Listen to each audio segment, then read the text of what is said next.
शिवरायांवरील वादग्रस्त वक्तव्यावर बागेश्वर बाबाचा माफीनामा। माझं वक्तव्य वेगळ्या पद्धतीने दाखवण्यात आलं, कुणाची मनं दुखावली असल्यास मी माफी मागतो।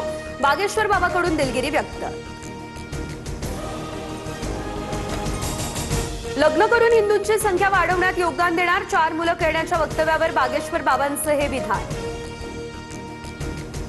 धीरेंद्र शास्त्री आणि भूषण गवई भेटीवरून राजकीय कलगीतुरा। गवईंनी आता बाबासाहेबांचं नाव घेऊ नये, श्याम मानव यांचा प्रहार। तर हे सांगणारे श्याम मानव कोण ते केवळ प्रसिद्धीसाठी बोलतात, मुख्यमंत्री फडणवीस यांचा हा निशाणा।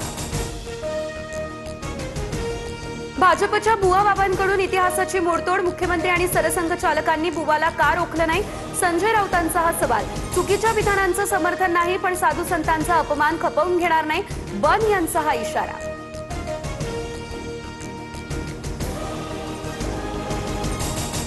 बागेश्वरांना इतिहास काय माहिती, पण चुकीचा संदेश जाऊ नये म्हणूनच बागेश्वर बाबांना थांबवलं नसेल।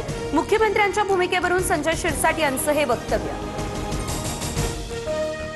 रामदासांना शिवरायांचं गुरु सांगणं ही विकृती। धीरेंद्र शास्त्रींवर टीका करताना इतिहास अभ्यासक श्रीमंत कोकाटे यांचं हे वादग्रस्त विधान। इतिहासाच्या कुठल्याही साधनामध्ये रामदासांचा उल्लेख नाही असा दावा। धीरेंद्र शास्त्रींच्या निषेधार्थ नागपूर अमरावतीमध्ये आंदोलन।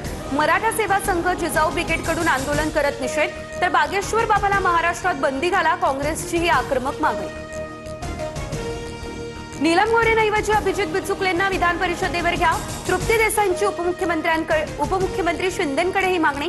गोऱ्हेंनी पक्ष संघटनेसाठी काही काम केलेलं नाही, देसाई यांची ही टीका। त्याची लाट, अकोल्यात तापमानाचा पारा 46.9 अंशांवर, अमरावतीमध्ये 46.8 अंशांवर। विदर्भातील सर्वच जिल्ह्यांमध्ये आता तापमान 44 अंशांच्या पुढे। आणखी 2 दिवस उष्णतेच्या लाटेचा इशारा।